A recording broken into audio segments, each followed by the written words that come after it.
Muy bien, continuamos. Estoy con Pablo Gallo, director titular de CIPES. Ellos han hecho un muy buen informe, le comentaba yo antes, sobre la pobreza.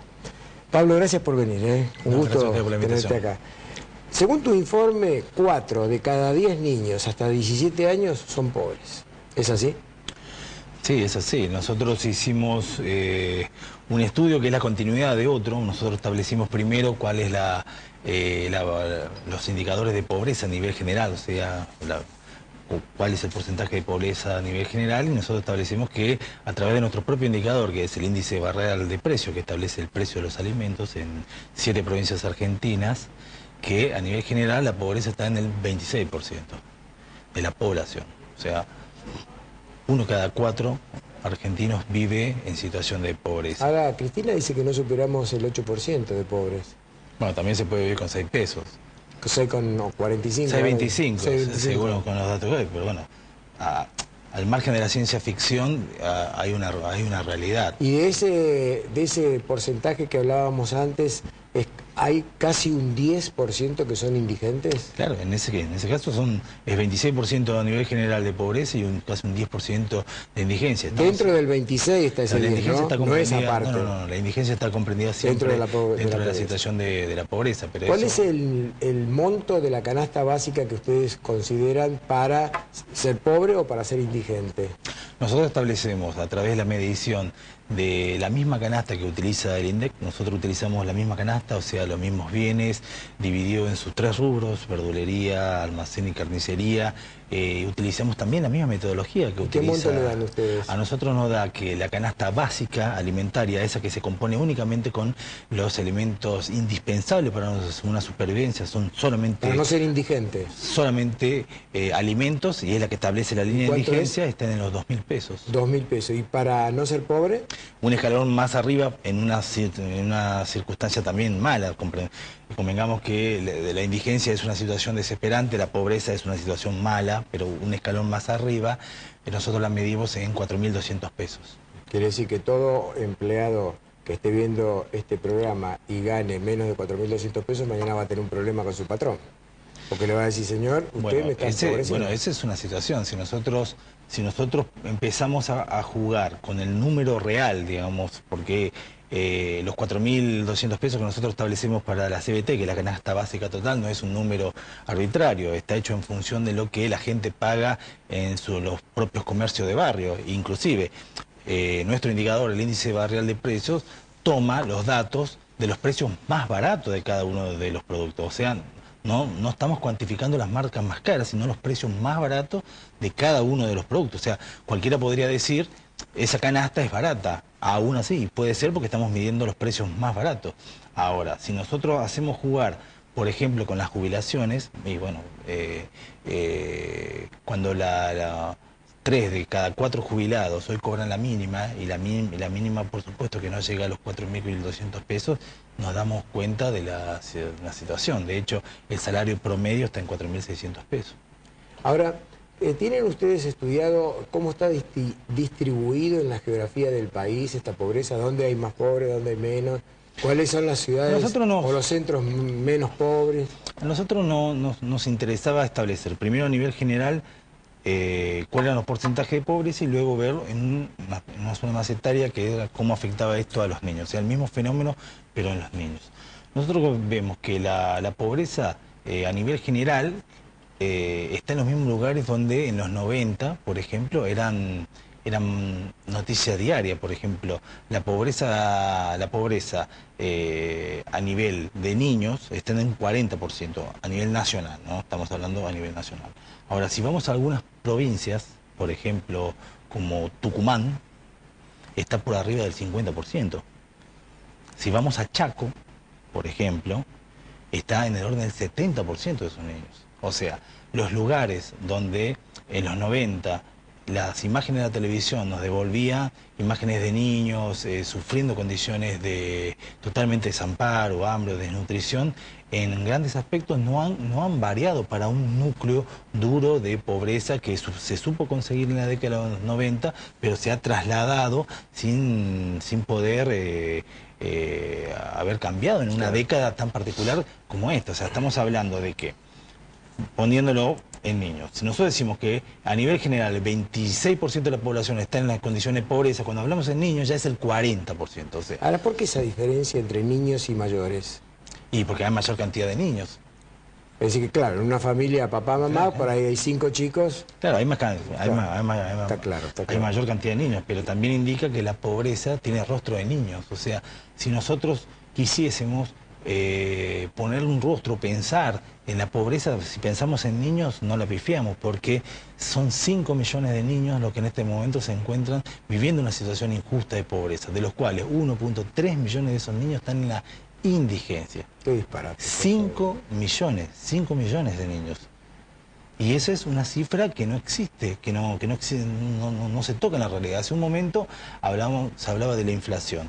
Hoy por hoy es amplio el consenso que hay con que los números del INDEC no reflejan la realidad, que es un número tergiversado. Público y notorio.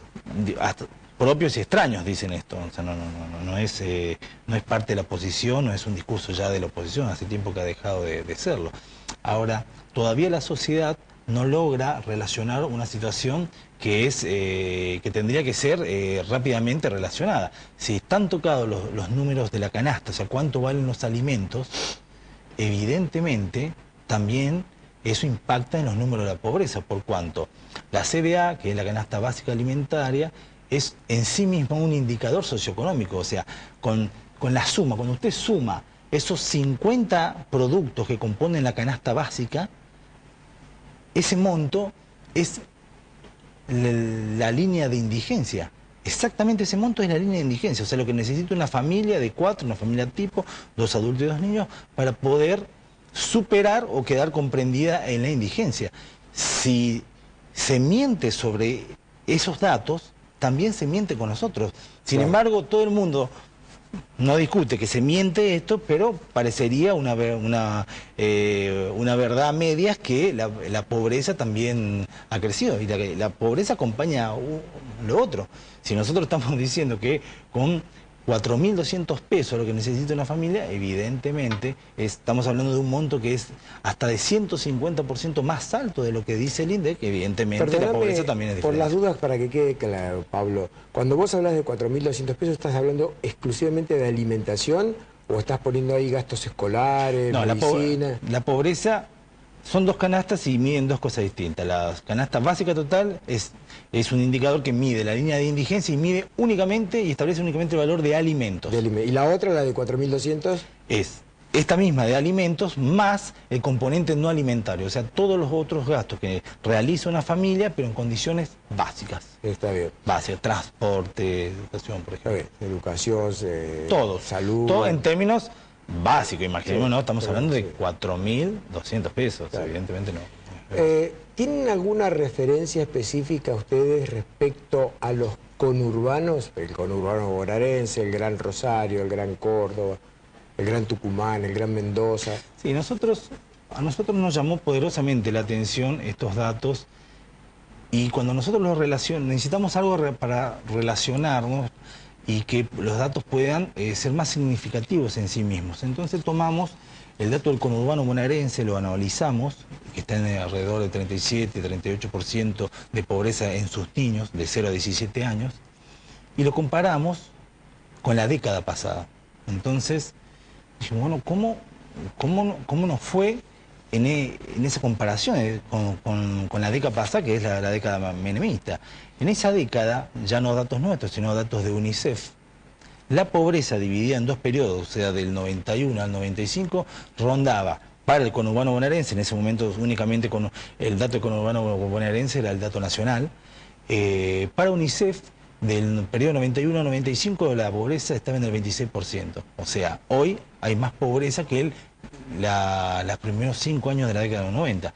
Y en la segunda parte, o sea, estamos hablando ya de 96, 2000, y nos quedamos ahí, datos de UNICEF, 2000, 2 años antes de la crisis, la antesala de lo que fue la crisis social más importante de los últimos 50 años en este país, la pobreza estaba en un 39%. Hoy está en el conurbano la pobreza, en sus niños, en jóvenes de 0 a 17 años, en un 37, casi un 38%. O sea, en números similares de lo que fue el segundo periodo de la década de Menem.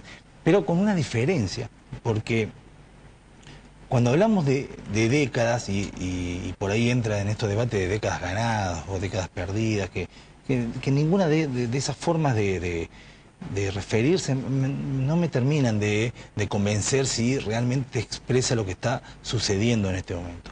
Sin lugar a dudas, esta última década, es la mejor década de 200 años de historia de este país. Eso es verdad. El crecimiento a tasas chinas que experimentó este país es real, 8, 9%, es real, sin lugar a dudas que es real. Ahora, ¿dónde fue a parar tanto crecimiento? Evidentemente en el desarrollo económico no. O sea, podemos crecer económicamente sin que ello se traduzca en un desarrollo económico. Si nosotros después de la mejor era económica que tuvimos, nos encontramos que en niveles sociales un 26% de la población se encuentra comprendida en la pobreza, evidentemente algo sucedió. Pero a mí, si me permitís, Pablo, habría que hacer una aclaración muy importante, porque hay mucha gente confundida. Cuando un país llega al default que caímos nosotros en el 2001-2002, es caer en el precipicio. ¿Dónde está el piso? Depende de dónde vamos a ir a parar. Después, siempre, en la economía universal se produce lo que se llama rebote. Esto es, caímos un 30%, vamos a rebotar como mínimo un 15, 18 y hasta un 20%. Ese es un mérito del rebote y no del señor Néstor Kirchner que manejó el país. Y lo otro es que cuando nosotros lo echamos a De la Rúa, la soja estaba a $180 la tonelada y Kirchner después la agarró a 550. Entonces, Kirchner ha tenido dos elementos exógenos en su gobierno que lo hacen que pueda titular la década ganada, pero no es mérito de Kirchner para nada. Que él armó un sistema más o menos controlado del gasto y no quiso caer en el déficit fiscal, sí, es cierto. También es cierto que con ese superávit fiscal empezó a manejar con la caja a todos los gobernadores y a los intendentes. Yo quería hacer esta aclaración porque si no te escuchan y dicen, viste vos, que la presidencia de Kirchner fue 10 veces mejor. Hasta por ahí nomás, se aprovechó de un rebote y de una fuerza exógena, un viento de cola, como dicen algunos, espectacular. Nosotros calculamos también ese nivel de pobreza en esta década. Una última pregunta, porque me están corriendo con el tiempo. ¿Cómo es el proyecto de ustedes de reintegro del IVA? El proyecto de devolución social del IVA es parte de nuestro observatorio de la pobreza y nosotros establecemos devolver el IVA, no eliminar el IVA, sino devolver el IVA a los sectores de menor ingreso. ¿Por qué hablamos de devolver y no de eliminar? Nosotros creemos que devolviendo el IVA podemos segmentarlo y hacer más progresivo un impuesto que hoy tiene una base de injusticia muy grande. Nuestro impuesto tiene como concepción importante es que si nosotros queremos avanzar en hacer más justa nuestro sistema tributario, tenemos que comenzar por el primer escalón. El primer escalón es dejar de cobrar impuestos a los más humildes cada vez que compran alimentos básicos que necesitan para sobrevivir. Imaginémonos que si estamos ya de acuerdo que el salario no es ganancia y ese impuesto realmente es injusto que se cobre, tendríamos que el peldaño del impuesto al salario está muy arriba todavía de este primer peldaño que estamos hablando nosotros. Después de 10 años de crecimiento a tasas chinas, es imposible seguir justificando de cualquier aspecto moral, económico o ético, seguir cobrándole a los más pobres por los alimentos que consumen. Es cierto. Bueno, muy bien. Gracias, Pablo. Hasta el próximo encuentro. No, por favor, gracias a ustedes por la invitación. Una pausa.